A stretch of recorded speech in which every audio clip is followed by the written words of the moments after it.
My dear students, English পরিচয় চ্যানেলে তোমাদের স্বাগতম। তোমাদেরকে যদি বলা হয় write a paragraph on your favourite book, তোমার প্রিয় বই সম্পর্কে একটি অনুচ্ছেদ লেখো, অথবা describe a book that inspired you most, যে বইটি তোমাকে সবচেয়ে বেশি অনুপ্রাণিত করেছে সেটির বর্ণনা করো, অথবা write about a book you have recently read, তুমি সম্প্রতি যে বইটি পড়েছ সেই বইটি সম্পর্কে লেখো। তখন তুমি কিভাবে লিখবে? আর চিন্তা নেই, আজকের ক্লাসে আমরা শিখব একটাই ফরম্যাটে কিভাবে অনেকগুলো প্যারাগ্রাফ লেখা যায়, বাংলা উচ্চারণ এবং মানে সহ। চলো তাহলে আজকের ক্লাসটি শুরু করি। তোমরা আগের ক্লাসেই জেনেছো যে প্যারাগ্রাফ লেখার জন্য কয়েকটা নিয়ম রয়েছে। তো সেই নিয়মগুলো কি কি? প্রথমে টাইটেল দিতে হবে, তারপর ইন্ট্রোডাকশন দিতে হবে, তারপর বডি লিখতে হবে, তারপর কনক্লুশন, তাই না? এই ফরম্যাটটি তুমি যদি ঠিকমতো ফলো করো তাহলে আমি আশা করছি পরীক্ষায় তুমি একটা ভালো স্কোর করতে পারবে। এখানে তিনটি একই ধরনের প্রশ্ন। তোমাকে তোমার পছন্দের বা তোমার পড়া কোনো বই নিয়ে প্যারাগ্রাফ লিখতে বলা হচ্ছে। ধরে নিচ্ছি আমার প্রিয় বইয়ের নাম চাঁদের পাহাড়। আমরা তাহলে এই বই নিয়ে লিখব। চলো তাহলে শুরু করি। সবার প্রথমে টাইটেলটা লিখে দেব, মাই ফেভারিট বুক, অথবা a book I have recently read, আমার প্রিয় বই বা রিসেন্টলি আমি যে বইটি পড়েছি। ঠিক আছে, তারপর লিখছি মাই ফেভারিট বুক ইজ চাঁদের পাহাড়, or a book I have recently red is চাঁদের পাহাড়, আমার প্রিয় বইয়ের নাম হলো চাঁদের পাহাড়, অথবা আমি রিসেন্টলি যে বইটি পড়েছি সেটির নাম হলো চাঁদের পাহাড়। It is an adventure novel written by Bibhutibhushan Bandyopadhyay. এটি বিভূতিভূষণ বন্দ্যোপাধ্যায়ের লেখা একটি রোমাঞ্চকর উপন্যাস।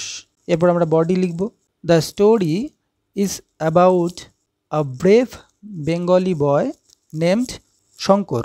এই গল্পটি এক সাহসী বাঙালি ছেলে শঙ্করকে নিয়ে লেখা। He goes to Africa on a thrilling adventure. সে আফ্রিকায় যায় রোমাঞ্চকর একটি অভিযানে।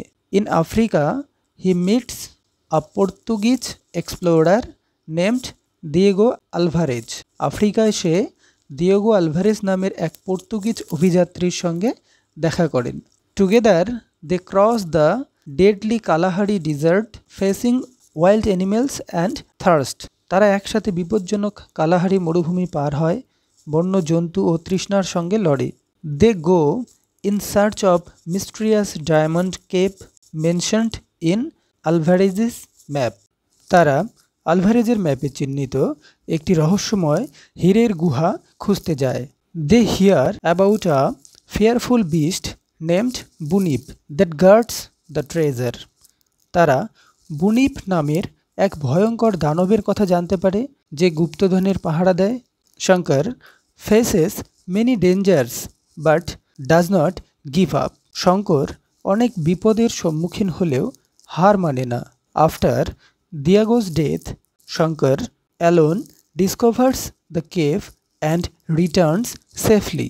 দিয়াগোর মৃত্যুর পর শঙ্কর একাই সেই গুহা খুঁজে পায় এবং নিরাপদে ফিরে আসে। এবার কনক্লুশন পার্ট বা উপসংহার। This book inspires us to B brave, curious and never give up. এই বইটি আমাদের সাহসী এবং কৌতূহলী হতে শেখায় এবং কখনো হার না মানতে শেখায়। দ্যাটস ওয়াই চাঁদের পাহাড় ইজ মাই ফেভারিট বুক। এই কারণেই চাঁদের পাহাড় আমার প্রিয় একটি বই। ব্যাস, এভাবেই লিখে আসতে পারলেই তোমরা পরীক্ষায় ভালো নম্বর পাবে।